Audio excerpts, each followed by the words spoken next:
정재훈 전문위원의 주유소 포트 현황입니다. 엑세스 바이오가 17%, 비트 컴퓨터가 26%, HLB가 22.8%, 명신산업이 21.6% 수익률 올리면서 모두 목표가를 도달했고요. 현대 엘리베이가 손실률을 크게 줄여내고 있습니다. 현재 0%대 손실률로 들어온 상태고요. 다음 장 보시죠. 네, 다음 장에서는 한라홀딩스와 아난티가 받쳐주고 있습니다. 한라홀딩스가 7% 가까이 수익률 내고 있고 아난티도 8.5% 유지하고 있는데 이화공영과 레인보우 로보틱스가 계속해서 순실률을 줄여나가고 있기 때문에 포트 전반적으로 지금 밸런스가 맞아가고 있는 상태입니다.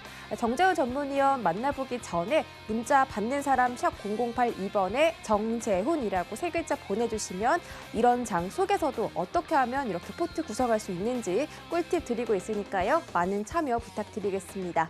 네, 정재훈 전문위원 만나볼게요. 안녕하십니까? 안녕하십니까, 정재훈입니다. 네, 반갑습니다. 자, 우리 시장 코스닥이 어제 강한 반등에 또 성공을 했고 코스피 시장도 외국인들의 매도세가 대폭 줄어들었습니다. 이 시가총액 1위 종목인 삼성전자가 75,600원까지 주가 올라가면서 오늘도 이 반도체주의 흐름이 강하게 흘러갈 것으로 예상되고 있고 전일 나스닥도 사상 최고가를 돌파했기 때문에 오늘 시장도 많이 기대가 되고 있는데 대응 작전 어떻게 세워볼까요? 네, 전날 뉴욕 증시가 상승으로 좀 마무리가 됐습니다. 한국 시장도 영향을 받겠죠. 그렇지만 일단 제한적인 반등으로 좀 봐야 되지 않을까라고 좀 보여지고요.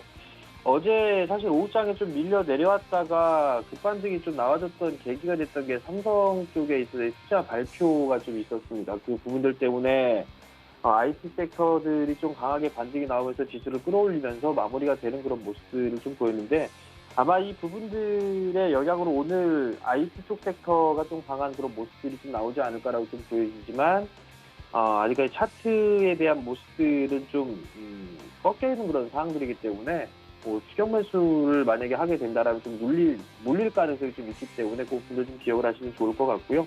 우선 지수를 좀 보게 되면 코스피 지수 같은 경우는 아직까지 절반의 되돌림이 좀 나오진 않았습니다. 절반의 되돌림 자리대가 뭐 3,170 정도? 그 정도를 놓고 볼 수가 있을 것 같은데 조금 아직 여력은 좀 있는 그런 상황들이고요.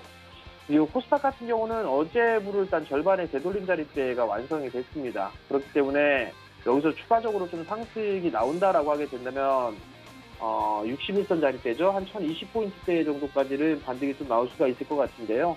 여기에서는 따라 들어가는 전략은 계속 좋지가 않다라는 거. 그리고 전날 대비해서 최근 이거래일 때 상승을 해주는 그런 모습들이 좀 나왔는데 오늘 같은 경우는 탄력이 좀 둔화될 수 있는 그런 가능성이 좀 있습니다. 그러니까 그 부분들 좀 기억을 하시고 추격 매수를 좀 자제하는 그런 전략이 좀 좋다라고 좀 말씀을 드리도록 하겠고요. 최근에 경기 민감주들이 좀 좋은 그런 모습들이 좀 나오고 있습니다. 뭐 철강 쪽이라든가 화학, 조선, IT 쪽 섹터들 이런 쪽에 있어서의 종목군들의 좀 반등이 나와주고 있고 특히나 뭐 철강 쪽에 있어서의 중국 쪽과의 이슈도 좀 괜찮은 그런 모습들이고 철강 가격 인상까지도 얘기가 나오고 있는 그런 부분들이죠. 그러면 철강주들의 실적은 좀 좋아질 수가 있을 것 같고요. 그 전에 이제 시멘트 쪽이나 이런 쪽 같은 경우도 좋아지는 그런 모습들이 좀 나왔었죠. 가격이 인상됐으니까 그럼 실적도 좋아질 수 있는 그런 부분들이란 말이죠. 그러면 3분기 실적에 좀 포커스를 맞추는 그런 포지션을 좀 정하는 게 좋지 않을까라고 좀 보여지고요. 이러한 종목군들 속에서 순환매는 좀 계속된다라고 좀 보시면 좋을 것 같고 여전히 환율이라든가 변동성 지수는 계속 체크를 해봐야 될 것 같습니다. 오늘 1160원 자리대가 이탈되는지 여부를 좀 보시면 좋을 것 같고요. 만약에 1160원 자리대를 지지해주는 그런 모습들을 좀 보인다거나 아니면 여기서 양봉에 나와주는 그런 모습들을 보여주게 된다라면 시장은 다시 한번 좀 조정을 받을 수 있다라는 부분을 좀 기억을 하시면 좀 좋을 것 같고요. 변동성 지수도 마찬가지예요. 변동성 지수 같은 경우는 21선을 깨는 그런 모습들이 좀 나왔는데 아마 개파락 출발을 하겠죠. 뭐 15자리대를 깨면서 나오게 되면 좀 괜찮지 않을까라고 좀 보여주는데 마찬가지로 양봉의 좀 모습을 보이게 된다라면 조정까지도 좀 생각을 해볼 필요성이 있다라는 점을 좀 기억을 하시면 좋을 것 같습니다. 이슈에 대한 트레이딩을 좀 보게 되면 어제 얘기가 좀 나왔던 부분들이 남해 여수 쪽에 있어서 해저 터널에 대한 부분들, 뭐 경남의 현안사 9건이 예타 통과를 했다라는 그런 소식이 좀 전해졌습니다. 그럼 거기에 따른 관련주들이 좀 있을 거죠. 뭐 특수건설이라든가 아니면 KT 서브마린 뭐 이런 기업들이 좀 있을 겁니다. 뭐 이런 기업들 좀 최근 들어서 많이 빠져 있는 그런 모습을 좀 보여주고 있는데 기술적인 반등에 충분히 좀 나올 자리대는 있다라고 좀 보여지고요. 뭐 사무개발 같은 경우도 마찬가지입니다.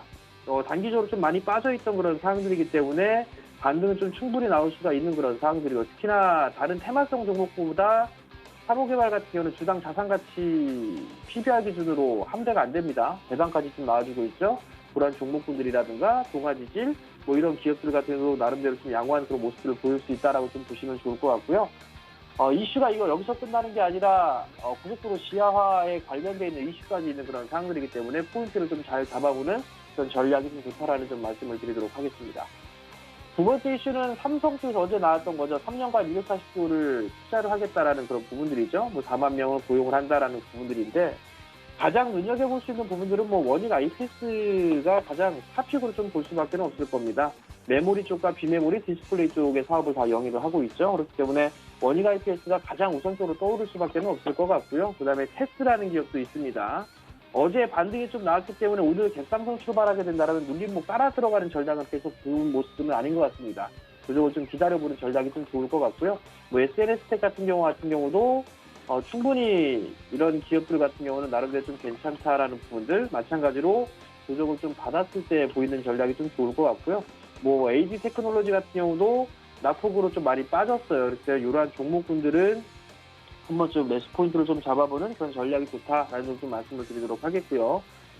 수급관 신규를 좀 보게 되면 첫 번째 종목으로 이오테크닉스입니다.